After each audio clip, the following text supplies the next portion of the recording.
നമസ്കാരം. Raf talk ഫുട്ബോളിലേക്ക് എവർക്കും സ്വാഗതം. വേൾഡ് കപ്പ് ആരംഭിക്കാൻ ദിവസങ്ങൾ മാത്രം ശേഷിക്കെ ഇനി 10 ദിവസം, ഇന്നത്തെ ദിവസം കഴിഞ്ഞാൽ 11-ാം തീയതി കളി ആരംഭിക്കുകയാണ്. അർജൻറ്റീന ടീമിന് പരിക്ക് വലിയ രൂപത്തിൽ തലവേദനയാകുന്നു.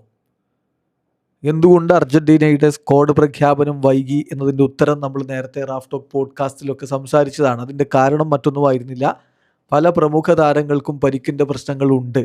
അപ്പോൾ അവരുടെ പരിക്കിൻ്റെ ഡീറ്റെയിൽസ്, അവരുടെ റിക്കവറി എന്താകും എന്നതൊക്കെ പരിശോധിച്ച് അവസാന നിമിഷമാണ് സ്കലോനി സ്ക്വാഡ് പ്രഖ്യാപിച്ചത്. കഴിഞ്ഞ വേൾഡ് കപ്പിൽ, അർജൻറ്റീന ചാമ്പ്യന്മാരായ വേൾഡ് കപ്പിൽ ഖത്തറിൽ എത്തിയ ശേഷം ടീമിൽ മാറ്റം വരുത്തേണ്ട സ്ഥിതിവിശേഷം ഉണ്ടായിരുന്നു. അതിത്തവണ ഉണ്ടാവാതിരിക്കാനുള്ള വലിയ മുൻകരുതൽ എന്ന രൂപത്തിലാണ് അദ്ദേഹം അവസാന നിമിഷം വരെ വെയിറ്റ് ചെയ്ത് സ്ക്വാഡ് പ്രഖ്യാപിച്ചത്. ബട്ട് സ്റ്റിൽ പരിക്കിൻ്റെ വിഷയങ്ങൾ ടീമിനെ അലട്ടുന്നുണ്ട്. അർജൻറ്റീന മാധ്യമം TYC സ്പോർട്സ് കൃത്യമായ വിവരങ്ങൾ നൽകുന്നു. ഇന്ന് അർജൻറ്റീന ടീം കാൻസസിലേക്ക് എത്തുകയാണ്. കാൻസാസിൽ അവരുടെ ടീം നാളെ മുതൽ ട്രെയിനിങ് ആരംഭിക്കുന്നു. പക്ഷേ പല താരങ്ങളും പരിക്കിൻ്റെ പിടിയിലായതുകൊണ്ട് തന്നെ ഒരു ബി ടീം എന്ന രൂപത്തിൽ നമ്മൾ നേരത്തെ വീഡിയോ ചെയ്തിട്ടുണ്ട്. കുറച്ച് താരങ്ങളെ കൂടി ഇപ്പോൾ ഈ സ്ക്വാഡിനോടൊപ്പം അങ്ങോട്ടേക്ക് അവർ കൊണ്ടുപോകുന്നുണ്ട്. അവർ ഫ്രണ്ട്ലി മത്സരങ്ങൾക്ക് അർജൻറ്റീന സ്ക്വാഡിലുണ്ടാവും, വേൾഡ് കപ്പിനുണ്ടാവില്ല എന്ന് പറഞ്ഞുകൊണ്ടുള്ള കുറച്ച് താരങ്ങളുടെ പേര് നമ്മൾ നേരത്തെ വീഡിയോ ചെയ്തിട്ടുണ്ട്. ഒരു 7 താരങ്ങളുണ്ട് അവർ. അതിൻ്റെ കാരണം ഇതാണ്, ഈ പല താരങ്ങളും പരിക്കേറ്റ് ഫ്രണ്ട്ലി മത്സരം പോലും കളിക്കാൻ പറ്റാത്ത അവസ്ഥയിലാണ്. അവർ അർജൻറ്റീനയുടെ വേൾഡ് കപ്പ് മത്സരങ്ങളാകുമ്പോഴേക്കും ഫിറ്റാകുമെന്നുള്ള പ്രതീക്ഷയിലാണ്. 2 ഫ്രണ്ട്ലി മത്സരങ്ങൾ, ഒന്ന് ജൂൺ 7 പുലർച്ചെ ഇന്ത്യൻ സമയം 5:30 ഹോണ്ടറാസുമായിട്ടും, പിന്നെ ജൂൺ 10 പുലർച്ചെ ഇന്ത്യൻ സമയം ഐസ്ലൻഡുമായിട്ടും അവർ മത്സരം കളിക്കാൻ പോകുന്നു. അപ്പോൾ ഈ കളിയിലേക്ക് അവർ പോകുമ്പോൾ അവരെ സംബന്ധിച്ചിടത്തോളം പല താരങ്ങളും അവൈലബിൾ അല്ല. അതുകൊണ്ടാണ് സബ്സ്റ്റിറ്റ്യൂട്ടായിട്ട് വേൾഡ് കപ്പ് സ്ക്വാഡിലില്ലാത്ത കുറച്ച് താരങ്ങളെയും കൊണ്ടുവന്നു. അപ്പോൾ ആർക്കൊക്കെയാണ് പരിക്ക്? ഇപ്പോൾ ഏറ്റവും ഒടുവിൽ നമ്മൾ ഇന്ന് റിപ്പോർട്ട് ചെയ്ത കാര്യം, ലിയാൻഡ്രോ പെരേഡസിന് പരിക്ക് പറ്റിയിരിക്കുന്നു. ആ പരിക്കെന്ന് പറഞ്ഞാൽ റൈറ്റ് ഹാംസ്ട്രിങ്ങിന് അദ്ദേഹത്തിന് ടീറുണ്ട്. 2 ഫ്രണ്ട്ലി മത്സരങ്ങളും നഷ്ടപ്പെടും. ഒരു പക്ഷേ വേൾഡ് കപ്പിലെ അൾജീരിയക്കെതിരെയുള്ള മത്സരത്തിനും അദ്ദേഹം പുറത്തിരുന്നേക്കുമെന്നാണ് അർജൻറ്റീൻ മാധ്യമം TYC സ്പോർട്സ് റിപ്പോർട്ട് ചെയ്യുന്നത്. ഇനി ഒരു പിടി താരങ്ങൾ പരിക്കിൽ നിന്ന് പൂർണ്ണമായി മുക്തമാവാത്തവരുണ്ട്. ഒന്ന് നമുക്ക് ലിയോ മെസ്സിയിൽ നിന്ന് തന്നെ തുടങ്ങാം. അദ്ദേഹം ഇന്റർ മയാമിയുടെ ഫിലാഡൽഫിയ യൂണിയനെതിരെയുള്ള കളിക്കിടയിൽ വെച്ച് പിൻവാങ്ങിയത് നമ്മൾ കണ്ടല്ലോ. അദ്ദേഹത്തിൻ്റെ പരിക്കിൻ്റെ പ്രശ്നങ്ങൾ ഇപ്പോഴും പൂർണ്ണമായും ഭേദമായിട്ടില്ലെന്നാണ് വിവരം. എന്തായാലും മസിൽ സ്ട്രെയിൻ ആണ് ഉള്ളത് എന്നാണ്. അതായത് മറ്റ് ഇഞ്ചുറീസിൻ്റെ അത്ര വറി ചെയ്യേണ്ട വിഷയമില്ല, മസിൽ സ്ട്രെയിൻ ആണുള്ളത്. എന്തായാലും ലഭിക്കുന്ന വിവരങ്ങൾ TYC സ്പോർട്സ് ആണ് റിപ്പോർട്ട് ചെയ്യുന്നത്. അതിലിങ്ങനെയാണ്, അദ്ദേഹത്തെ ഹോണ്ടറാസിനെതിരെയും ഐസ്ലൻഡിനെതിരെയുമുള്ള ഫ്രണ്ട്ലി മത്സരങ്ങൾക്ക് പുറത്തിരുത്താൻ, അദ്ദേഹത്തിന് വിശ്രമം കൊടുക്കാനാണ് കൂടുതൽ സാധ്യത. With the aim of ensuring he is fully fit for the world cup opener. അൾജീരിയക്കെതിരെയുള്ള വേൾഡ് കപ്പിൽ ആദ്യ മത്സരമാകുമ്പോഴേക്കും മെസ്സി പൂർണ്ണ ഫിറ്റാവുക എന്ന ഉദ്ദേശത്തിൽ അദ്ദേഹത്തെ ഫ്രണ്ട്ലി മത്സരങ്ങളിൽ പുറത്തിരുത്താനാണ് കൂടുതൽ സാധ്യത എന്നാണ് റിപ്പോർട്ട്. ഇനി അടുത്തയാൾ എമിലിയാനോ മാർട്ടീനസ്. അദ്ദേഹത്തിന് യൂറോപ്പ ലീഗിൻ്റെ ഫൈനലിൽ മുമ്പുള്ള വാമപ്പിനിടക്ക് വെച്ചാണ് കൈവിരലിന് പൊട്ടലേറ്റത്. കളി അദ്ദേഹം കളിച്ചു, പക്ഷെ അതിന് ശേഷം നടത്തിയ ടെസ്റ്റിലാണ് അദ്ദേഹത്തിന് പൊട്ടലുണ്ട് എന്ന് കണ്ടെത്തിയത്. അപ്പോൾ സർജറിക്ക് പോവേണ്ടതില്ല എന്നും തീരുമാനിച്ചു. ഏതായാലും അദ്ദേഹം ഫിറ്റായി വരുന്നേ ഉള്ളൂ. അദ്ദേഹം അൾജീരിയക്കെതിരെയുള്ള മത്സരമാകുമ്പോഴേക്കും ഫിറ്റായേക്കുമെന്നാണ് TYC സ്പോർട്സിൻ്റെ report. Is expected to be fit for the match against Algeria എന്നാണ്. അപ്പോൾ അങ്ങനെ പറയുമ്പോൾ ഈ 2 ഫ്രണ്ട്ലി മത്സരങ്ങൾ അദ്ദേഹത്തിനും നഷ്ടമാവാനുള്ള സാധ്യതയാണ് നമ്മളവിടെ മനസ്സിലാക്കേണ്ടത്.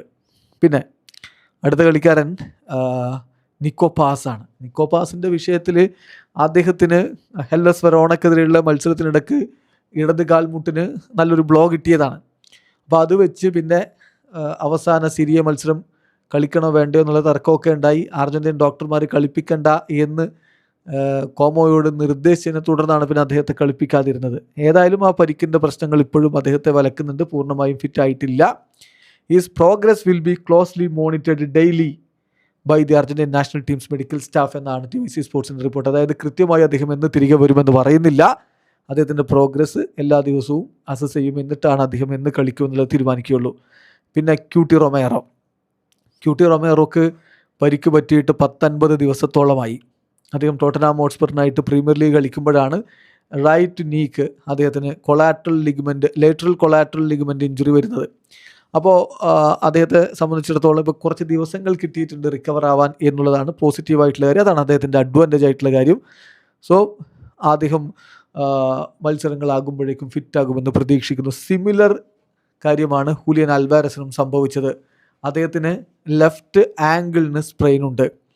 അത് first leg of champions league semi final against Arsenal, ആ മത്സരത്തിലാണ്, ആഴ്സണലിനെതിരെയുള്ള മത്സരത്തിനിടയ്ക്ക് ഫസ്റ്റ് ലെഗിലാണ് അദ്ദേഹത്തിന് ആ ഒരു സ്ട്രെയിൻ വരുന്നത്. He's expected to fully fit എന്നാണ് ഇപ്പോൾ TYC സ്പോർട്സ് പറയുന്നത്. സോ അദ്ദേഹത്തിൻ്റെ കാര്യത്തിൽ അദ്ദേഹം ഫുള്ളി ഫിറ്റായിട്ട് ഇറങ്ങും എന്ന് തന്നെ കരുതുന്നു. പിന്നെ നിക്കോളാസ് ഗോൺസാലസ്, അദ്ദേഹത്തിൻ്റെ മസിൽ ടീറാണ്. ലേറ്റ് ഏപ്രിലാണ് അത് പറ്റിയത്. അത് അത്ലറ്റിക്കോ മാഡ്രിഡിൻ്റെ ട്രെയിനിങ് സെഷനിടയ്ക്ക് പറ്റിയതാണ്. ഏതായാലും എസൈസ ട്രെയിനിങ് കോംപ്ലക്സിൽ അദ്ദേഹത്തെ വളരെ സൂക്ഷ്മമായിട്ട് പരിശോധിച്ചിട്ടുണ്ട്. And will continue to be monitored closely during the pre season friendlies എന്നാണ്. പ്രീ സീസൺ ഫ്രണ്ട്ലീസ് എന്ന് പറഞ്ഞാൽ ഈ ഉദ്ദേശിക്കുന്ന ഇതാണ് വേൾഡ് കപ്പിന് മുമ്പുള്ള ഫ്രണ്ട്ലീസ്.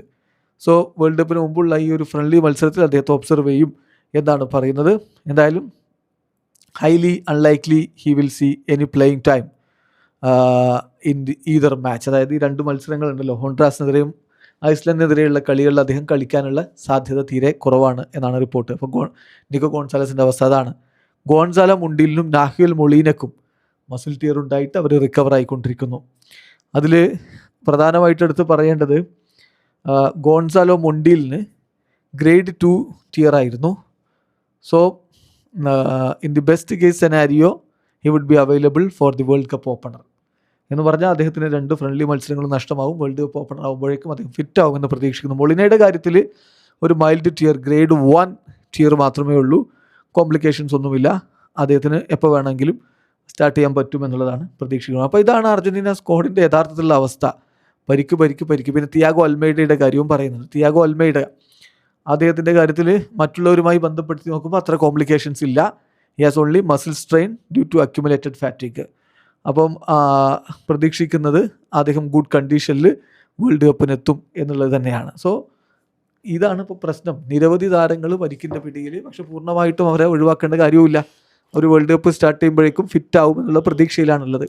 അപ്പോൾ അതുകൊണ്ട് തന്നെ ഈ ഫ്രണ്ട്ലി മത്സരത്തിന് ചിലപ്പോൾ ആളെ തികയാത്ത പ്രശ്നങ്ങൾ വരും. അത് ഒഴിവാക്കാൻ വേണ്ടിയിട്ടാണ് ഒരു ബി ടീം ലിസ്റ്റ് എന്ന രൂപത്തിൽ 7 താരങ്ങളെ കൂടി ആ മത്സരങ്ങൾക്കായിട്ട് അർജൻറ്റീന കൊണ്ടുപോകുന്നത്. ഏതായാലും ഇപ്പോൾ പരിക്കിൻ്റെ പ്രശ്നങ്ങളുണ്ട്. അതിൽ പരേഡസ് ആണ് ഏറ്റവും ലേറ്റസ്റ്റ് ആയിട്ട് അതിലേക്ക് വന്നത്. അദ്ദേഹത്തിൻ്റെ കാര്യത്തിലാണ് ഇനിയിപ്പോൾ വലിയ ആശങ്കയുള്ളത്. വീഡിയോ അവസാനിക്കുന്ന ഫുട്ബോൾ ലോകത്തെ കൂടുതൽ വിശേഷങ്ങളുമായി റാഫ്റ്റോക്സിൻ്റെ എത്താം.